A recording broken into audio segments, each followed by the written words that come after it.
Lorsqu'on évoque les accidents cérébrovasculaires ou AVC, la majorité d'entre vous pense certainement qu'un AVC survient seulement chez les adultes et les personnes âgées. Cependant, savez-vous que les enfants peuvent aussi être victimes d'un AVC? Cela soulève alors un questionnement. Quels sont les impacts d'un AVC pédiatrique sur le développement de l'enfant? Cette présentation expliquera d'abord ce qu'est un AVC, les différents types d'AVC pédiatriques et comment les diagnostiquer. Ensuite, les causes pouvant produire un AVC et les symptômes seront abordés. Enfin, nous discuterons des effets d'un AVC sur le développement de l'enfant. Voici quelques statistiques et faits intéressants concernant les AVC pédiatriques.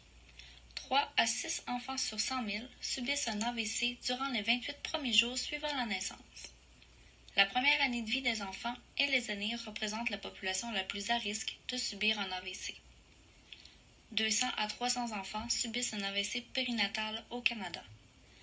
Le taux de mortalité des enfants ayant subi un AVC est 1 fois sur 3 plus élevé que chez les adultes ayant subi un AVC ischémique ou hémorragique. Alors, qu'est-ce qu'un AVC pédiatrique? Évidemment, c'est la question que tout le monde se pose. Alors, il faut savoir que chez l'enfant, nous distinguons 3 périodes différentes au cours desquelles l'AVC peut survenir. Il y a la phase prénatale, il y a la période de la naissance jusqu'au 28e jour, et enfin, la période du 29e jour jusqu'aux 18 ans. Il y a plusieurs types d'AVC chez l'enfant. Il y a l'AVC hémorragique, l'AVC ischémique, ainsi que la thrombose sino-veineuse cérébrale, qui, elle, est un cas plus rare d'AVC. L'AVC ischémique, c'est le plus courant de tous, et il va se produire lorsqu'une des artères qui approvisionnent le cerveau en sang, et donc en oxygène, est rétrécie ou obstruée. L'AVC hémorragique, lui, est causé par une rupture d'un des vaisseaux sanguins. Et la thrombose sino-veineuse, elle, c'est plutôt un caillot qui bouche une des veines du cerveau, et non une des artères. Les AVC ischémiques sont quant à eux un tout petit peu plus délicats à expliquer, puisque tout simplement, il en existe 3 types. Nous avons l'ischémie artérielle du nouveau-né, l'ischémie artérielle périnatale présumée et l'infarctus hémorragique périventriculaire. Dans tous les cas, ces AVC surviennent généralement avant le 28e jour après la naissance. Il existe plusieurs méthodes pour diagnostiquer un AVC, et elles s'appuient principalement sur l'imagerie du cerveau. D'ailleurs, pour plus de détails sur certaines, je vous renvoie à notre tout premier cours de neuro où c'était expliqué. Mais j'imagine bien que vous vous souvenez de tout, évidemment. Alors, la tomographie par ordinateur ainsi que l'imagerie par résonance magnétique sont couramment utilisées. Il existe également l'artériographie cérébrale. En fait, il s'agit d'un produit de contraste qui est injecté dans le sang au niveau du cerveau pour permettre de visualiser ensuite par radiographie les veines et les artères qui sont éventuellement bouchées. L'échocardiogramme permet, grâce aux ondes sonores qui sont utilisées, d'obtenir une image du cœur. Nous pouvons ainsi voir si valvules ou autres fonctions cardiaques comportent des anomalies susceptibles de provoquer des caillots sanguins. L'électrocardiogramme mesure et enregistre l'activité électrique traversant le cœur. Du coup, tout problème associé au rythme ou à la fréquence cardiaque sera détecté. Les analyses de sang, elles, permettent de savoir si l'enfant souffre d'un trouble de coagulation sanguine, tout simplement. Et enfin, nous avons les ponctions lombaires ou rachysynthèse. En fait, il s'agit du prélèvement d'un échantillon de liquide céphalorachidien. Le cerveau et la moelle épinière baignant dans ce liquide, nous allons pouvoir déceler d'éventuelles traces d'infection ou d'inflammation dans le système nerveux. Et voilà, une petite diapo bonus, puisque je suis sûre que tout le monde se posait la question « Mais quelle est la différence entre l'AVC pédiatrique et l'AVC adulte ?» Donc voilà, on vous laisse avec cette petite diapo à regarder bien tranquillement. De plusieurs causes peuvent découler les AVC pédiatriques. Cependant, ceux-ci proviennent majoritairement de malformations au niveau des vaisseaux sanguins et de certaines maladies rares. Les causes ont été effleurées précédemment lors de la distinction des types d'AVC. Cependant, ils seront vus plus en détail dans cette section. Tel que mentionné plus tôt, lors de la distinction des types d'AVC, celui hémorragique est causé en majeure partie par la rupture d'un vaisseau, ceci provoquant une cascade d'événements pouvant être fatals.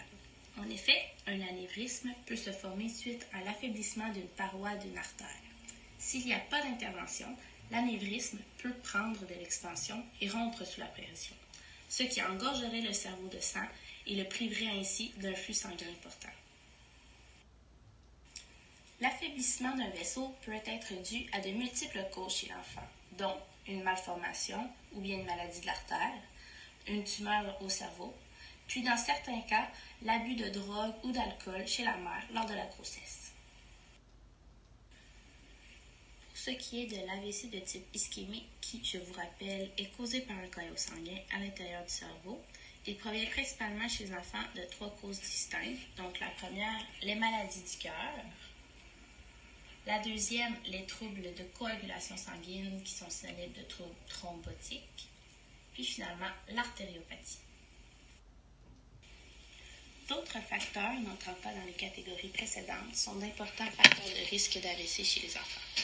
Donc, il y a la chirurgie cardiaque ou cérébrale, la drépanocytose, la maladie auto-immunitaire qui attaque les artères du cerveau, les traumatismes cérébrales ou cervicales et la leucémie. En bref, environ 52% des enfants présentent l'une de ces caractéristiques lorsque survient l'AVC. Cependant, l'AVC pédiatrique a bien d'autres causes qui ne sont pas encore connues à ce jour. Pour la prochaine section, nous discuterons des symptômes liés à l'AVC ischémique étant le type d'AVC le plus fréquent.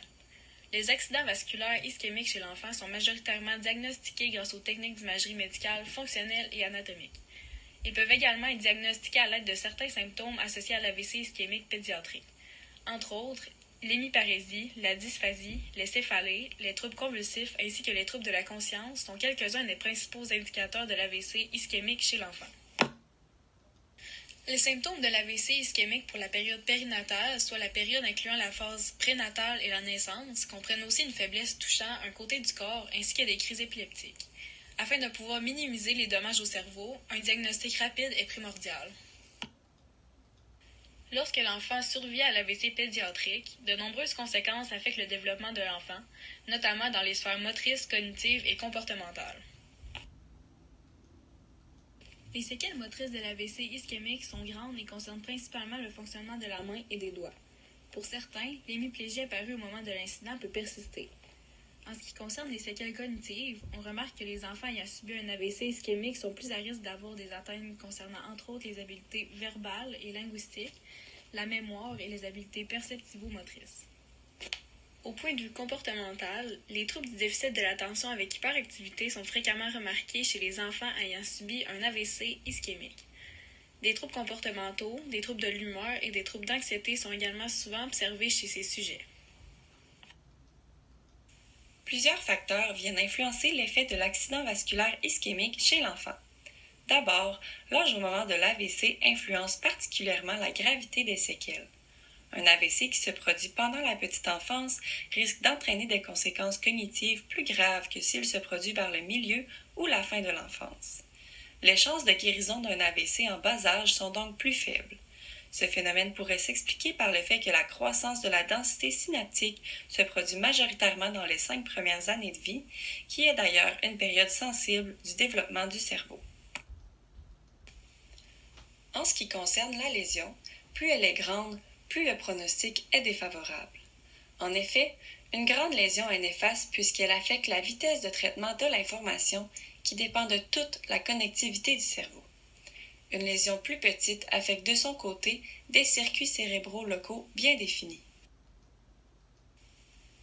Du côté de l'AVC ischémique périnatal, ses effets sur le neurodéveloppement de l'enfant sont particuliers. Ce type d'AVC implique le plus souvent l'artère cérébrale moyenne, qui est d'ailleurs le type d'atteinte le plus étudié en lien avec ses effets sur le neurodéveloppement. Lorsque l'AVC atteint la branche principale de l'artère cérébrale moyenne, l'enfant développe automatiquement la paralysie cérébrale puisque les ganglions de la base et les voies cortico-spinales sont atteintes. Lorsque l'atteinte est au niveau des segments plus distaux de l'artère cérébrale moyenne ou des artères cérébrales antérieures et postérieures, les effets de l'AVC ischémique périnatal peuvent être associés à la localisation de la lésion. Une étude effectuée sur 130 sujets a pu démontrer, grâce à l'imagerie par résonance magnétique, que pour une lésion atteignant les ganglions de la base et le thalamus, la paralysie cérébrale, des troubles cognitifs et comportementaux, ainsi que toute autre atteinte peuvent être observées. Pour conclure, les AVC pédiatriques sont plus fréquents que ce que l'on pourrait croire et leurs causes sont d'autant plus variées. Leurs impacts sur le développement de l'enfant sont considérables, et que ce soit au niveau moteur, cognitif ou comportemental. De ce fait, les apprentissages de ces enfants ayant été victimes d'un AVC consisteront un véritable défi. Cela relève l'importance de diagnostiquer et de traiter l'enfant le plus tôt possible afin d'éviter que les séquelles de l'AVC deviennent majeures.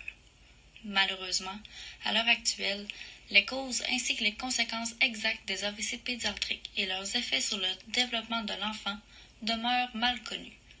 Les possibilités de traitement sont de même encore sujettes à beaucoup de recherches. À la suite de cette présentation, il semble donc évident qu'il faut poursuivre les études sur cette problématique afin de développer des protocoles et des méthodes permettant de détecter rapidement et efficacement les AVC pédiatriques. Aussi, il serait intéressant d'explorer davantage quelle pourrait être l'implication des ergothérapeutes dans le processus de réhabilitation des enfants ayant subi un AVC afin de maximiser leur développement.